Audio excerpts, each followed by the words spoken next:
Pain killer పత్తిలు అందరు తీసి పడేసేయండి అంటా నేను. కిరాణా దుకాణానికి పోయినట్టు మీరు మెడికల్ షాప్ కి పోయి అట్లా తీసుకొని వస్తారు. చక్కెర ఎక్కువ వేసుకొని తాగుదాం, చాయ్లో జర మంచిగా అనిపిస్తుంది. స్వీట్లు ఎక్కువ తిందాం, మంచిగా అనిపిస్తుంది. మనము ఆల్కహాల్ తీసుకుందాం, జర హాయిగా ఉంటది. సిగరెట్లు తాగుతాం షో కోసం. అయితే ఇవన్నీ చేసుడు వల్ల కూడా కిడ్నీ డ్యామేజ్లు అవుతాయి. దాంతోపాటు మోకాలు నొప్పులు. ఏమవుతుంది?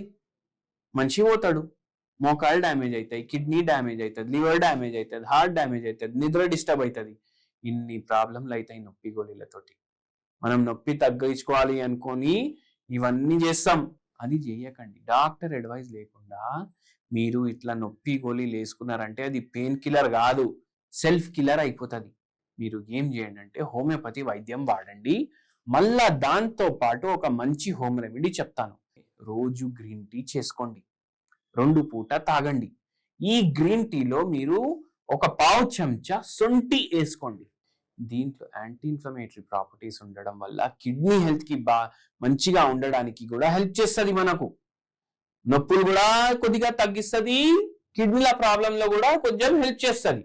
దాంతోపాటు హోమియోపతి మెడిసిన్ వాడితే పూర్తిగా రోగం మీకు వెనక్కి అయిపోతుంది. నొప్పి గోళీలు ఎక్కువ వాడకండి.